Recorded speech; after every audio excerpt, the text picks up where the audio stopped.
So, John Rennie High School. John Rennie High School, my alma mater, soon to be my daughter's alma mater, and probably others in my family, my kids, my niece and nephew. Many who live here in the West Island went to John Rennie. The first high school in the West Island, with the exception of McDonald High, but that's kind of a different story. A very unique school, a very different school, a very important school in the story of the West Island. A very important school that was given a very important name, John Rennie, John G. Rennie. But rarely when someone says John Rennie, do you think of the name, do you think of the gentleman, John Rennie? And if you knew who he was, I think you would probably think of his maybe political career. He was a principal at Vawa Elementary in Vawa for a few years in the 30s. Maybe if you know that, then maybe you don't know that he's also a vet. He was Captain John G. Rennie. So, it being the week that it is here in Canada, I thought that it would be fitting to hear his words through one of his letters that he wrote his wife while he was overseas. So Margaret Blank, who is Margaret Rennie Blank, John Rennie's daughter, who I've interviewed in the past, and you'll see her again later this week, so graciously sent me one of his letters. Now, I did feature a portion of it in a previous video, but I actually wanted to read the whole letter out, because I think if you hear the entire thing, then you really get a sense of who he was, what his relationship was like with his wife, his experience over there, and also maybe how he spoke, you know. So that's why I thought it was important to not just do an excerpt, but to actually read the whole thing. So that's what I'm going to do now, and I really hope that you stick around throughout the whole thing. I'm going to do my best to do my John Rennie voice, which I have no idea what he sounded like. So I'm going to try to read it as best as I can. I've never been the best reader. So here goes.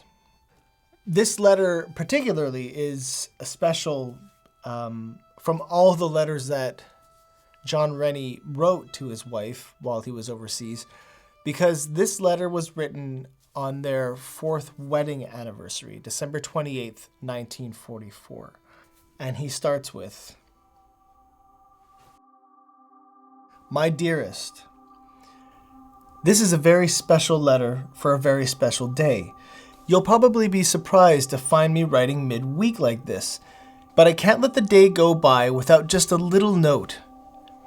It seems like yesterday that we were ducking puddles of rain and starting off on our new, so brief honeymoon. I'm not a very talkative person on some subjects, but I do want you to know that what seemed like a good idea 4 years ago has continued to be an increasingly better one, if possible, as time has gone by. From my point of view, it would have been a tragedy if we had delayed our marriage until this blasted war was over. But I frequently think that you're the one who has gotten the rough end of the deal. War has brought me both advantages and disadvantages. It has brought me the advantage of travel and the disadvantage of being away from home. It has brought you a tremendous amount of work and the responsibility of running our home by yourself, and that hardly seems fair to me. It has probably brought both of us a lot of things which make for tolerance and breadth of vision, and I have no doubt that we shall look back someday on these years and realize that they have added to our happiness and our understanding of each other. Experiences have a way of doing that. At the present time, I would be quite satisfied to get my future experiences right back in Montreal where we could be together. But with this ghastly war in progress, nothing can be done about that situation until some future date. Let's hope that Jerry will get tired of this whole thing one of these days and pack up for good From the way things look, it shouldn't be too awfully long.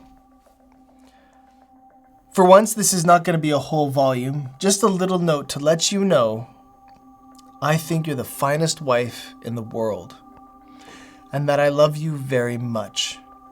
And with that, my sweet, I'm off to bed.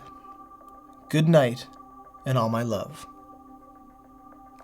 Captain John G. Rennie.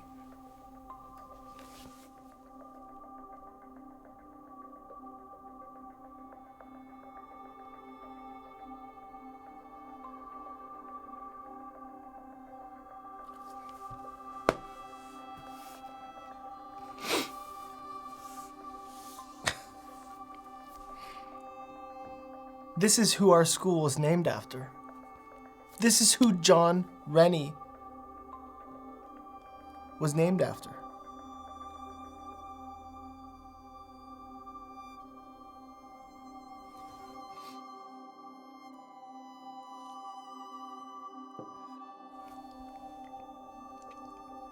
Did you know this?